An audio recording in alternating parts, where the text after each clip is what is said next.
Good morning and welcome to Rose Red Homestead. We welcome especially all of our new subscribers.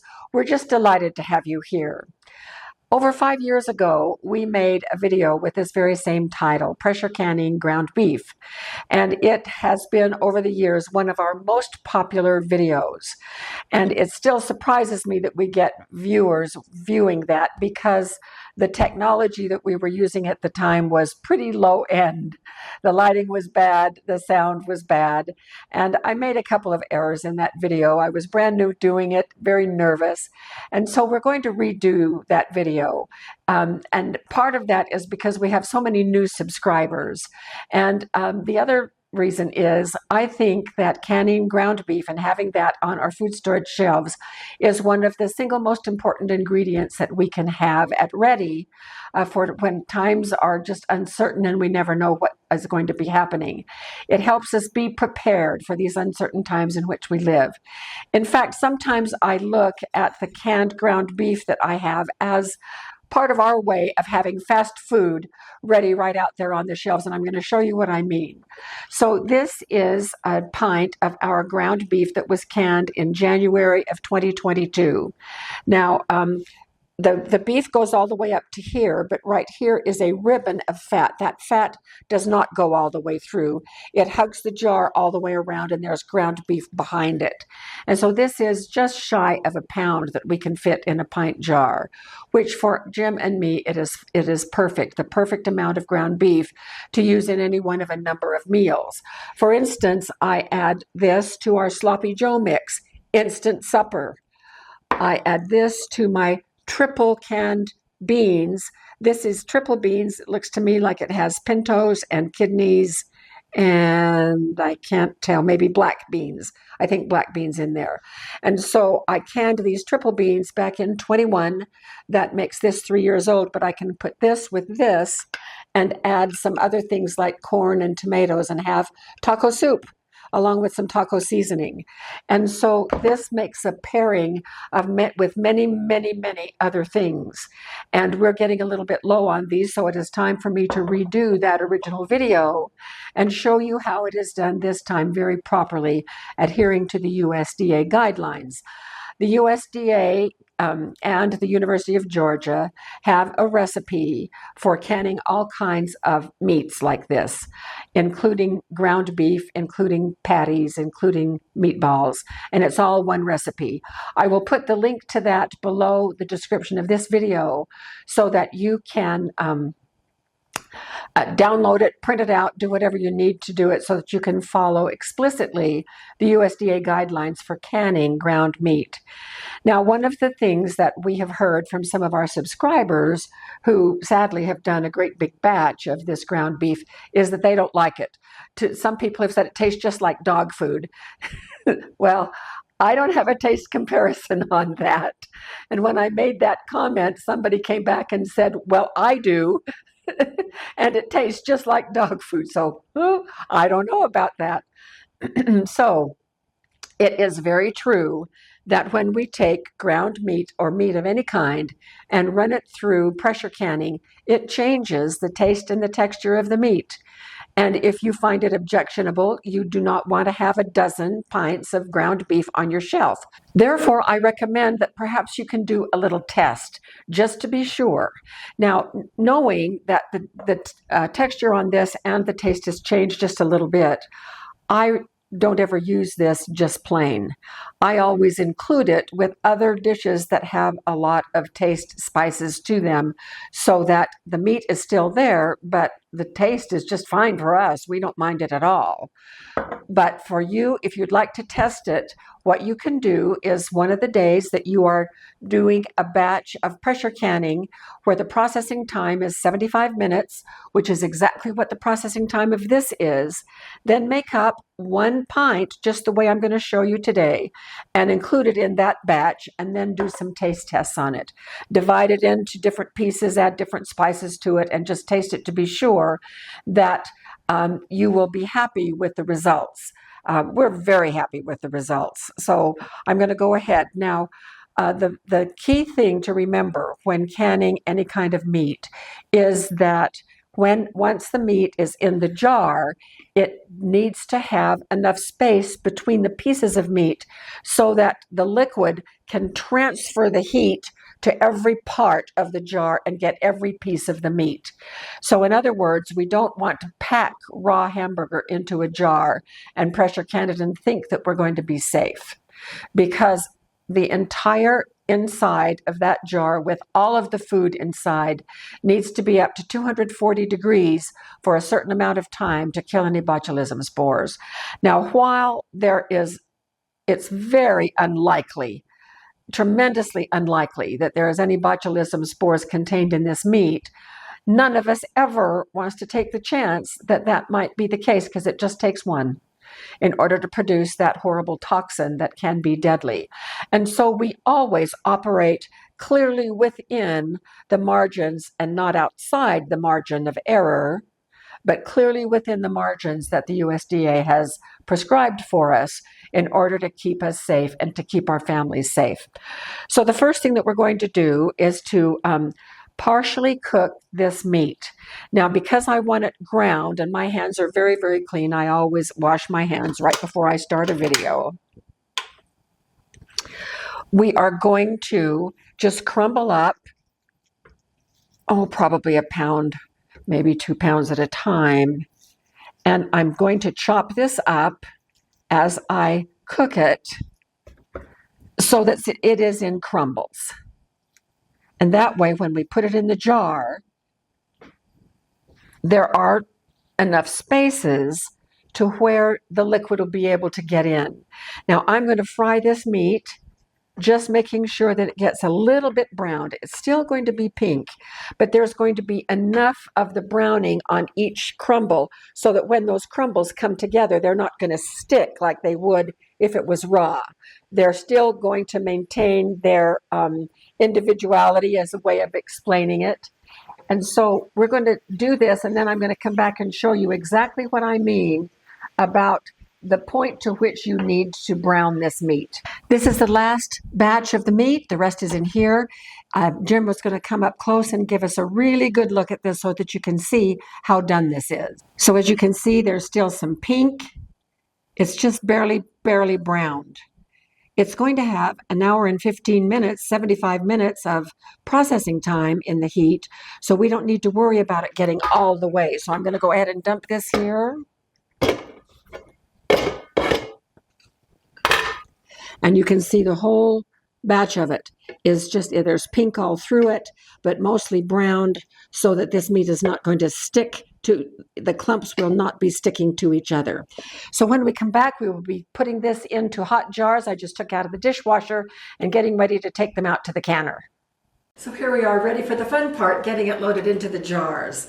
Now, the beef is in my jam pan, and I'll put this in the products link below in case any of you are interested. This is my all-time favorite kitchen pan. I use it for everything. And so the fat and the juices are going to the bottom.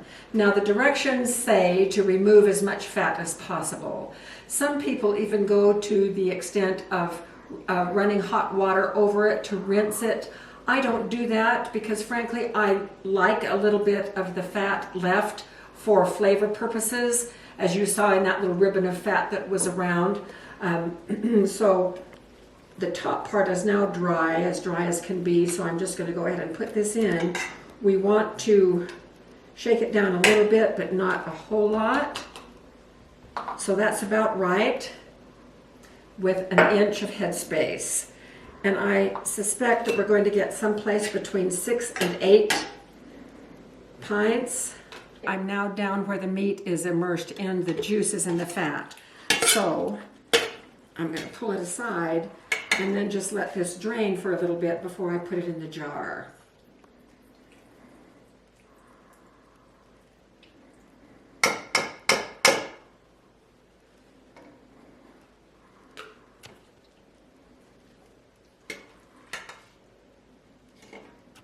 So this is what is left.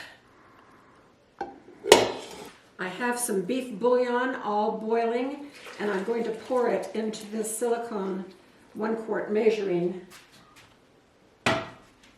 container so it's much easier to pour. Now I'm going to go ahead and fill these up to 1 inch. Now it is okay to add a teaspoon of salt if you wish. I don't wish. I can my meat completely devoid of any spices. The Utah State Extension Office says that you can even add up to 2 teaspoons per quart of dried spices or herbs to meats if you wish.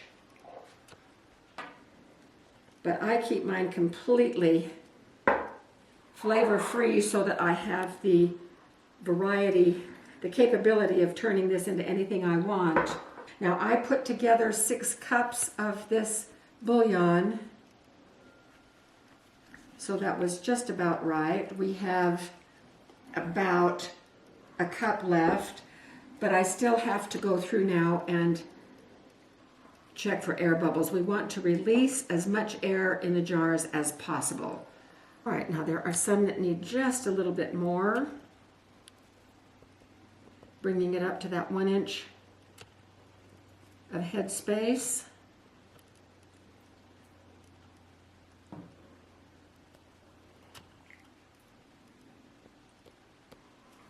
Okay, now I have a paper towel that has been dampened with vinegar, and that will cut any oil or fat that got on the rims, so that we can have a better guarantee of a good solid seal.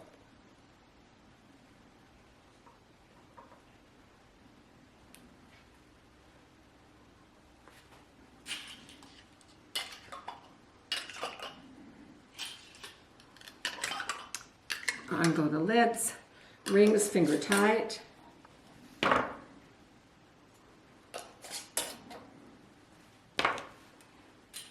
Alright, we are going to process these in my Presto stovetop canner, and it is outside. I can't use it here. This is an induction cooktop, and my canner is aluminum, which will not work on induction. So we always can outside, and it makes it nice in warmer weather anyway to can outside. So we will meet you out there in just a moment. I'm putting the last jar in. The water is simmering. Jim will come over and give you a look at how it looks inside the canner. There's a rack on the bottom, and we started with about 2 inches of water. Notice that the water comes up to just under halfway up the jars, which is just about right. We never, ever, ever cover the jars with water in a pressure canner. Lid is going on.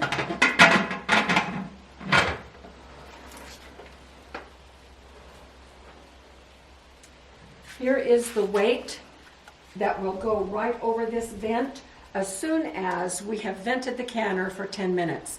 The air inside needs to be replaced with steam. And so once this gets up to a good rolling boil, it will start shooting steam right out of the vent. And as soon as that happens, we time it for 10 minutes. It takes 10 minutes to clear the canner of air. Once that 10 minutes is over, then I will put this weight over this steam so that it fits just like that, trap the steam inside, and then our dial will start going upward to the pressure. Now we're at 5,000 feet, and so according to the USDA, we need 13 PSI. If you don't have a dial canner, then that would be 15 PSI above 1,000 feet. Below 1,000 feet, you would take it up to 10 PSI. So we're going to go ahead and do that. And then once the dial, after we put the weight on and the dial gets up to between 13 and 15, that's where we keep it. We will time this processing time for 75 minutes, 1 hour and 15 minutes, at which time we will turn the heat off and let the pressure canner cool down completely till there is no more pressure inside. Then we will bring you back while we open the canner and take out the finished product. So we will see you then. So the canner is now down to 0 pressure. So to review, since we were last with you, we vented the canner for 10 minutes, then we put the weight on, we brought it up to the pressure, which was between 13 and 15 PSI for us. We processed it at that PSI for 75 minutes. Then we turned the heat off and let it cool all the way down. So that's been about an hour and a half worth of time. So now we are ready to double check to be sure the pressure is completely gone. And it is. So now we can open up this lid away from my face. And we can pull out this hamburger. You see that it's still just super boiling right there. It looks great. We'll take this into the house now and take a closer look.